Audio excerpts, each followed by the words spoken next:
जयमसी अभिवादन। तपाईको जीवन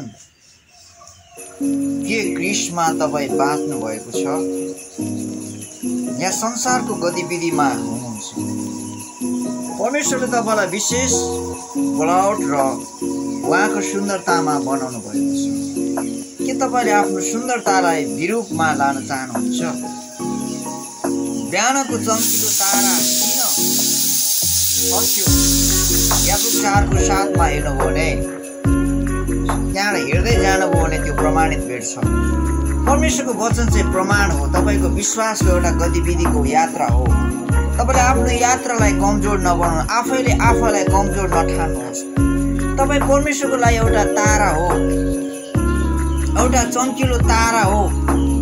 समाजको गतिविधिमा नलाग्नु, समाजले तपाईलाई गिरौला, नराम्रो भन्ला, तर परमेश्वरको लागि तपाईँ एउटा तारा हुनुहुन्छ। बिहानको सूर्यको तेज जस्तै तपाईँ चम्किनुहुन्छ। तर तपाईले आफ्नो अनुहारलाई खुसी राख्नुहोस्, आफ्नो शरीरलाई ख्याल गर्नुहोस्। तपाईको स्वास्थ्यले तपाईको परिवार खुसी हुन्छ। तपाईँ रोगी बिरामी भयो भने तपाईको परिवार दुखित हुन्छ, किनकि एउटा काम गर्ने मानिस रोगी भयो भने कसरी घरको मेन्टेन गर्ला? परमेश्वरले संसारलाई यस्तो प्रेम गर्नुभयो, उहाँले आफ्नो एउटै पुत्र दिनुभयो, तर उहाँलाई विश्वास गर्ने कोही पनि नाश नहोस्, त्यसले आनन्द जीवनको सहभागीमा लगानी गर्नुहोस्। विश्वासको लगानी, प्रार्थनाको लगानी, धन्यवादको लगानी गर्नुपर्छ। गणगणको लगानी नगर्नुहोस्, वाद विवादको लगानी नगर्नुहोस्। धन्यवादी साथ परमेश्वरमा आउनुहोस्। तपाईँ जस्तो छ त्यस्तै आउनुहोस्, कुनै बाहना गर्नु पर्दैन। समाजलाई देखाउनलाई कुनै ऋण लिएर कार चढ्न पर्दैन। समाजलाई देखाउनलाई हेलिकप्टर किन्न पर्दैन। तर परमेश्वरलाई देखाउनलाई जस्तो छ त्यस्तै आउनुहोस्। समाजले तपाईलाई बिल्ला हान्ला, मानिसले बिल्ला हान्ला, तर परमेश्वरले तपाईलाई अँगाल्नुहुन्छ। त्यसकारण मानिसको कुरा किन सुन्ने? तपाईको लागि कसैले तपाईलाई माया गर्छ भने आफ्नो मायालु प्रभुको अगाडि नम्र साथ, सिलेन्डर साथ जानुहोस्, सलाम ठोकेर जानुहोस्, परमेश्वरमा अभिवादन गरेर परमेश्वरको राज्यमा जानुहोस्। म क्रिस्टको निम्ति बाँचेको एउटा छोरो भनेर जानुहोस्। उहाँले आफ्नो रगत तपाईलाई गद्दार गर्नलाई र भ्रष्टाचार गर्नलाई दिनुभएको होइन। परमेश्वरको रगत चाहिँ इमानदारीको लागि दिनुभएको हो, चेलापनमा हुर्किन र परमेश्वरको प्रोटोकलको फाउन्डेसनमा रहनलाई।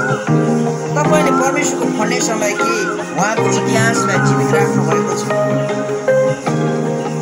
कि परमेश्वरको इतिहासलाई जीवित राख्नलाई तपाईले मूल्य चुकाउनु पर्छ। मैले रुन जानेको छु र मैले हाँस्न जानेको छु, मैले अनिकालमा पनि जिउन जानेको छु, मैले मृत्युलाई जितेर हिँडेको छु क्रिस्टद्वारा। मेरो जीवनमा धेरै चुनौतीहरू आए, ती सबै चुनौतीबाट सफल पार्ने चाहिँ परमप्रभु नै हुनुहुन्छ र उहाँले मलाई शत्रुको हातमा सुम्पिनु हुने छैन। उहाँले मलाई आफ्नै महिमाको खातिर मलाई पहिराउनु हुनेछ, किनकि परमेश्वरको वचन सत्य छ।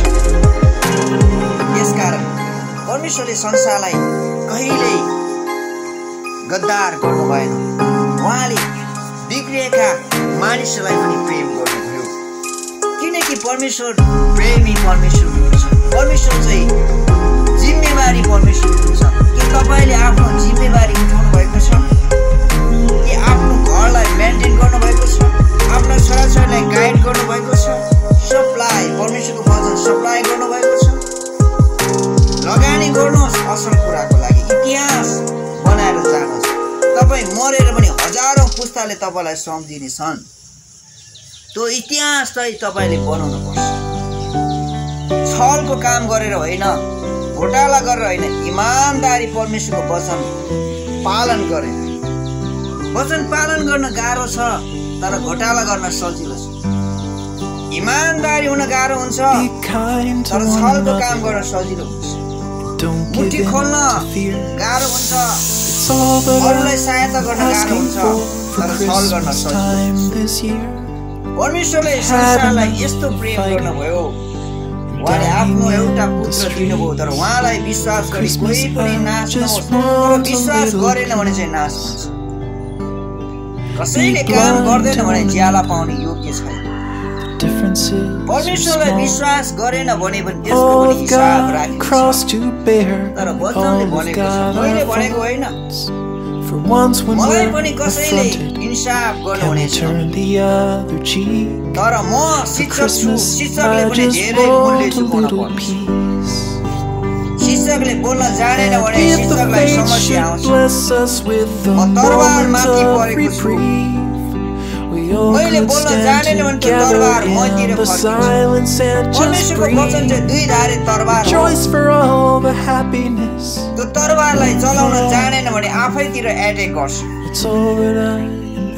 भस्म गर्ने आगो ज्वालामुखी तरबार हो त्यो तरबारलाई चाहिँ होशियार साथ चलाउन पर्छ परमेश्वरको वचन चाहिँ दुई धारे तरबार हो विशाल काम गर्नुहुन्छ परमेश्वरले प्रेम गर्नुभएको छ भनेर मक्क नपर्नुहोस् परमेश्वर न्याय पनि गर्नुहुन्छ उहाँले लट्ठी पनि लाउन जानुहुन्छ अँगाल्नु पनि हुन्छ सम्हाल्नु पनि हुन्छ सबै काम गर्न सक्ने योग्य परमेश्वर हुनुहुन्छ त्यसकारण तपाईको जीवन चाहिँ कस्तो भएको छ समाजको जुवा बोकेर नहिँड्नुहोस् क्रिसको जुवा बोकेर समाजको जुवा बोकेर कुनै धर्मको जुवा बोकेर तपाईँ स्वर्ग जान सक्नुहुन्छ क्रिसको फाउन्डेसनमा क्रिसको अधीनतामा बसेर मात्र तपाईँ स्वर्गीय भागीदार त्यो ठाउँ चाहिँ सुनको यात्रा बाटो छ सुनको बाटो छ चाँदीको पर्खाल छ त्यो पवित्र ठाउँ त्यहाँ 24 घण्टा चाहिँ पवित्र पवित्र पवित्र भन्ने ठाउँ छ स्वर्गदूतले जहिले पनि त्यहाँ 24 घण्टा पवित्र पवित्र भन्ने शब्द पाइन्छ त्यहाँ कुनै ताराको दरकार छैन त्यहाँ कुनै सूर्यको प्रकाश आवश्यक छैन सूर्यको प्रकाशको आवश्यक छैन त्यहाँ चाहिँ परमेश्वरको उहाँको प्रकाशले ढाक्छ अनि परमेश्वरको प्रकाशले सारा पृथ्वीलाई ढाके जसरी परमेश्वरमा चाहिँ कुनै ताराको दरकार छैन कुनै चन्द्रको आवश्यकता छैन त्यहाँ चाहिँ परमेश्वरको नै काम हुन्छ We've had enough of fighting and dying in